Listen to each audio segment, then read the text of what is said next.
Bien le bonjour à tous, aujourd'hui ma vidéo de mes achats pendant les soldes. Donc solde plutôt mal commencé mais qui... c'est pas encore fini mais bon. Là on a atteint un niveau plutôt sympathique, ça faisait longtemps que ça m'était pas arrivé. Donc on va voir ça ensemble. Donc du solde, de l'achat normal avec des sorties récentes. Donc du BR 4K, du jeu vidéo. Et puis voilà. Donc ces soldes, ça a très mal commencé la première semaine évidemment. Mais dans un espace culturel, je crois qu'ils abandonnent bizarrement le format 4K. Parce que ça se vend pas.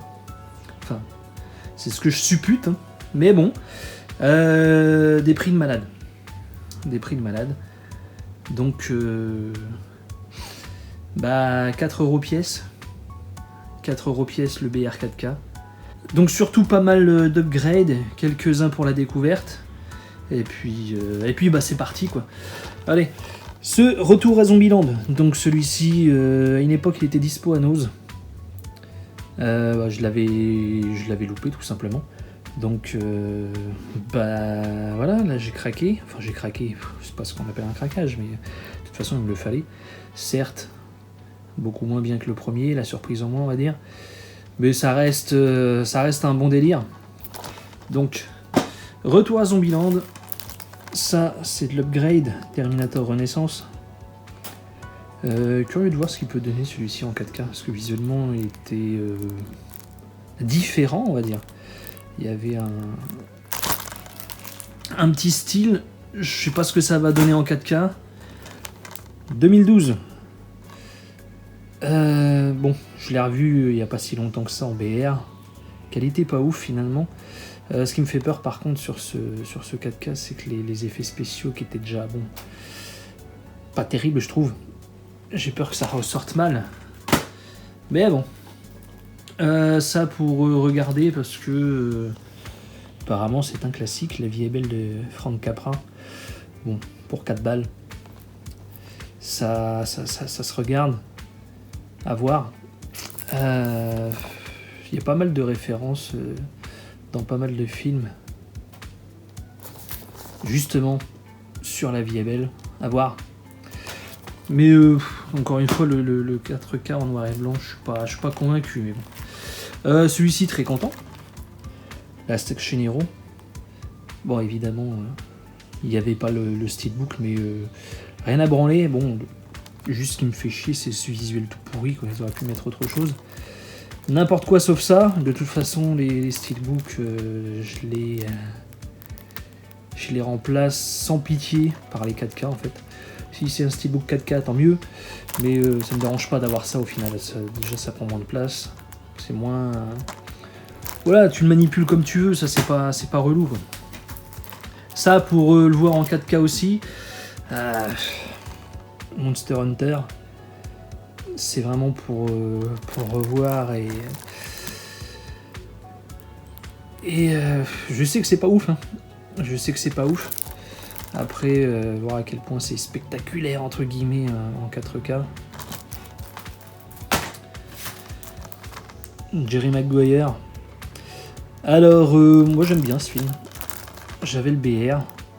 Et là, évidemment, pour le prix, je suis pas sûr que... Je suis vraiment même sûr et certain que l'apport 4K ne sert à rien là-dessus.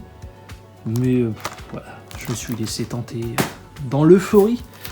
Celui-ci est content, comme ça je me débarrasse du steelbook encore une fois. Fury, excellent film de guerre. Ça, bon...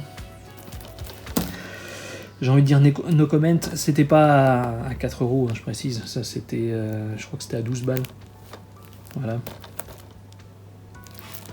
Alors, ce duo pack Shining 2001, bon, 2001 j'en ai rien à secouer donc ça va dégager très très vite. Je voulais les Shining en 4K, malgré le recadrage etc, bref ça je m'en fous. Donc moins 70% sur 50. Ça fait le coffret à 15. En revendant celui-là, j'espère amortir un peu. Et puis ça me fera ce Shining à moindre coût. Voilà pourquoi, si c'était du moins 50, j'aurais pas pris, ça c'est sûr. Uniquement parce que celui-ci fait partie de la liste des défectueux. Donc en espérant que ce soit un repressage. Du coup, j'ai pris ce coffret qui était... j'ai fait un peu le con parce que sur Amazon c'était à 8 €, là je l'ai pris direct en boutique à 12,50. Mais bon, maintenant il reste plus qu'à refourguer le reste à l'unité, enfin ceux que j'avais déjà. Encore une fois, pour amortir le prix, le coffret que tout le monde a pris, ou presque, parce que je pense qu'ils ont privilégié le maxi coffret, moi pour un gain de place, et surtout parce que le coffret il sert à rien, et dedans t'as que du papier, quoi. C'est vraiment de la merde. Donc j'ai pris ce coffret Retour vers le futur, sachant que j'avais le vieux coffret Blu-ray, encore une fois défectueux. Ça devient une mauvaise manie finalement. Donc là c'est le coffret avec les steelbooks. Ça encore une fois je m'en fous parce que les steelbooks sont vraiment moches. À la rigueur si c'était un digipack ça aurait été aussi bien, ça aurait été peut-être même moins cher encore. Mais bon là ça va, je sais plus pour combien c'était, mais chose est sûre que c'était moins de 40 €. Puis voilà quoi.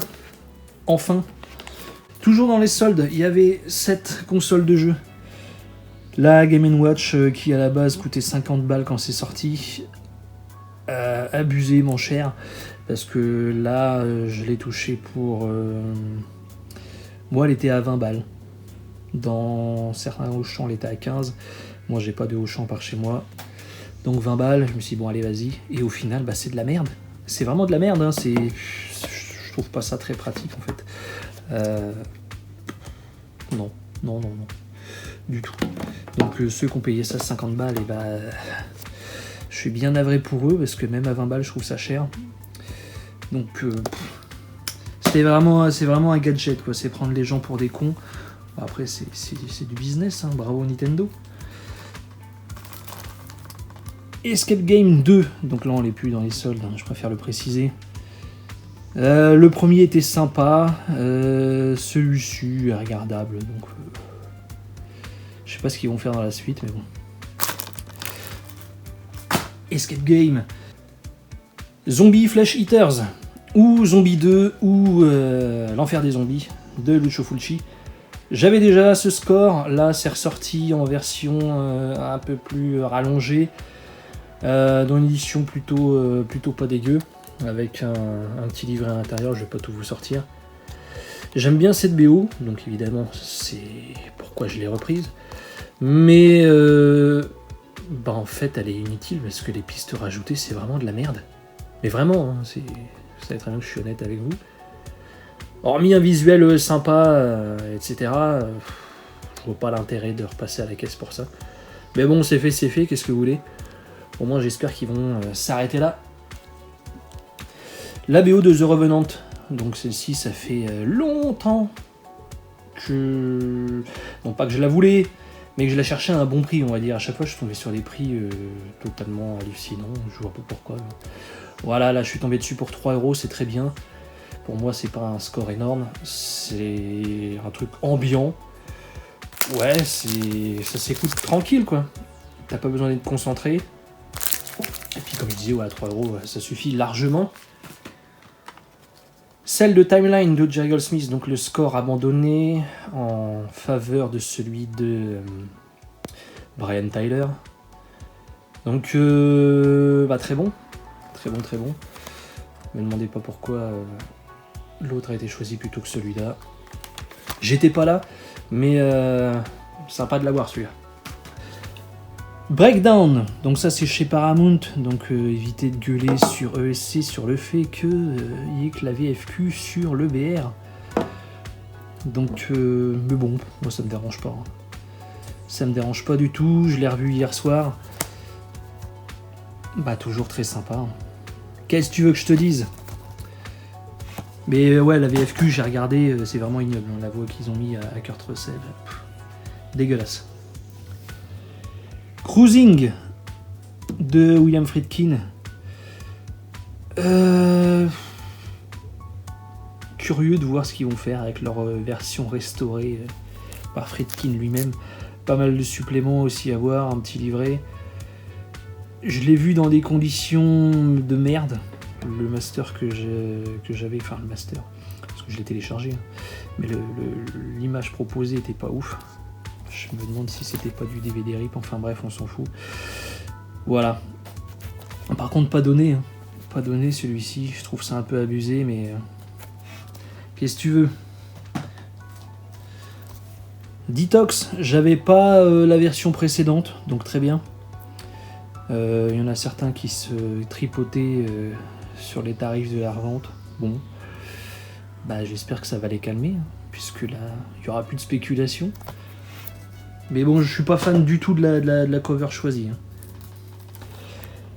Les Mitchell contre les machines. Alors ça, pour moi, c'est une des bonnes surprises de l'an dernier. Et encore une fois, il faut se tourner vers l'animation, c'est dingue quand même. C'était dispo sur, je crois que ça doit toujours l'être, hein, sur Netflix, donc par les créateurs notamment de Spider-Man dans le Spider-Verse, je sais plus c'est quoi, bref, le film d'animation qui était excellent aussi, enfin qui l'est toujours, d'ailleurs je suis curieux de voir la suite. Et de Lego Aventure, mais bon, Lego Aventure, on s'en fout. Mais ce film-là, moi je l'ai trouvé excellent, donc je suis très content finalement que ça sorte en BR. C'était dispo sur Netflix, et comme on sait, quand c'est sur Netflix, c'était pas certain que ça arrive chez nous, quoi. Enfin, notamment au format physique. Witness, donc avec Harrison Ford, évidemment. On m'a dit beaucoup de bien de ce film. Je sais pas, ça se passe dans la communauté des Amish, je sais plus il y a quoi, il y a un meurtre, je sais plus exactement. Ouais, c'est ça, seul témoin d'un meurtre, ouais, ok. Curieux. Bon, je sais pas ce que vous en pensez.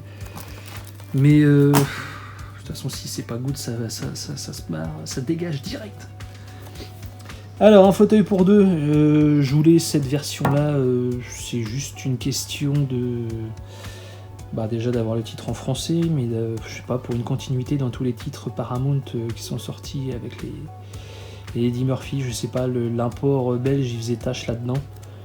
Donc bon, je suis repassé à la caisse comme un demeuré. Et absolument ignoble ce truc-là. Je sais pas ce que vous en pensez, mais la qualité, elle est dégueulasse. Je sais pas, on dirait un mauvais montage. Par contre, ça, c'est un très beau montage. J'aime beaucoup. Bon, un fauteuil pour deux, on présente plus. Et ça, pour revoir Event Horizon, le vaisseau de l'au-delà. Souvent considéré comme le meilleur Paul W.S. Anderson. Je suis pas du tout d'accord, mais bon. Je l'ai pas vu depuis des années. À revoir, je lui laisse une ultime chance. Par contre, il y a pas mal de suppléments. C'est assez rare pour le souligner, notamment chez Paramount. Donc c'est cool. Mais ouais, je lui laisse une ultime chance. Et si c'est de la merde, et bah vous allez entendre parler du pays, ceux qui me vendent et survendent ce film-là, qui le défendent surtout. Non. Don't Go in the House de Richard Einhorn. Ouais. Donc assez expérimental comme BO. Mais j'aime assez ce qu'il fait. Bon, c'est particulier, hein. Mais voilà, j'aime bien, donc je vais pas me justifier 50 ans. C'est le comment du pourquoi je l'ai pris. Ça, c'est chez All in Wolf Records. Je sais plus c'est limité à combien, il me semble qu'il y en a très peu. Je dis peut-être des conneries sur ça là, je sais plus. Mais en tout cas, quand il y en a plus, il y en a plus. Donc c'est relou. Et après, forcément, ça cote, hein. Donc celle-ci, je me suis pas posé de questions, c'était en préco, je l'ai prise. Une ressortie qui était annoncée depuis bien longtemps. Donc ce qui évitait de se faire niquer sur les spéculateurs, encore une fois. Puisqu'à côté, un petit peu, bon, c'était pas abusé non plus, mais voilà. Donc cette ressortie tombe pile poil. C'est très bien. Je sais plus c'est quoi le titre en français. L'école des héros. J'en sais rien, je sais plus. Un truc dans le genre. De toute façon, si c'est pas ça, vous allez me corriger très vite. Je vous connais. Donc très bonne BO de Robert Falk. Rien à dire de plus, hein. Finalement, j'ai craqué. C'était soldé, ça aussi. Bon, je l'ai pris uniquement pour Total Recall, qui est là. Je vais virer le fourreau, ça sert à rien. Le steelbook, je le trouvais atroce, c'est pour ça qu'à l'époque je suis pas passé à la caisse, mais ce visuel là, de toute façon c'est le même, hein. Ouais, il est dégueulasse, hein, je maintiens ce que je dis, mais voilà, la marée comme ça suffit amplement. J'ai même dégagé mon steelbook Xavi que j'avais à l'époque, donc voilà. Petit à petit, on va se retrouver que avec des petites boîtes noires comme ça, c'est très bien, moi ça me convient. Hein. Je change carrément ma façon de consommer, mais voilà. Si je dois virer des anciennes éditions, j'y vais sans pitié, quoi. Ça sert à rien d'en avoir 14 pareils du même film, non. Voilà, donc à voir ce que vaut cette version 4K. Je suis assez curieux. Sur le Blu-ray, c'était pas ouf, hein. Ça dégueulait dans tous les sens par rapport aux effets spéciaux. Voilà, là on va voir, j'espère qu'ils ont fait le taf. Alors ça, c'est une commande qui a mis longtemps à arriver. Et si vous saviez, il y en a un que j'ai commandé depuis le mois de septembre et qui sont toujours pas là, donc ça commence à me saouler. Mais en tout cas, elle a fini par arriver. Là, The Thing Ultimate Macready Outpost 31. Donc, assez belle boîte, je trouve. Donc c'est la version de base, sans le lance-flamme. Lance-flamme, ouais. Je m'en fous un peu. Dommage que là, on voit pas l'étiquette de la bouteille, mais bon. J'ai pas trop envie de l'ouvrir. C'est pas visuellement, enfin au niveau du visage, c'est pas ce qui se fait de mieux, mais ouais, ça dépend. Sur cette tête-là, ça va. Là, non. Clairement pas. Et puis là, entre les deux. Mais bon, voilà, c'est The Thing. J'ai craqué comme un faible. Dès que j'ai vu ça, c'était préco direct. Mais voilà quoi. Bon. Évidemment, c'est arrivé dans un état. Voilà, tu vois, encore des rayures là. Voilà. Je dis plus rien. La surprise maintenant, c'est de recevoir des choses en. Elle est même déchirée ici. Voilà. La surprise, je disais, donc, c'est de le recevoir en bon état. Mais maintenant, de toute façon, tout ce que je reçois, je m'attends à ce que ça soit défoncé. Donc, voilà pour cette NECA de The Thing. Voilà, c'est tout pour cette vidéo d'achat solde des nouveautés. Donc, pas dégueulasse, hein, finalement. Pas mal de rentrées. Donc, dites-moi ce que vous en pensez dans les commentaires. À vous abonner, à liker, faites ce que vous voulez. Et moi je vous dis à très vite, ciao tout le monde.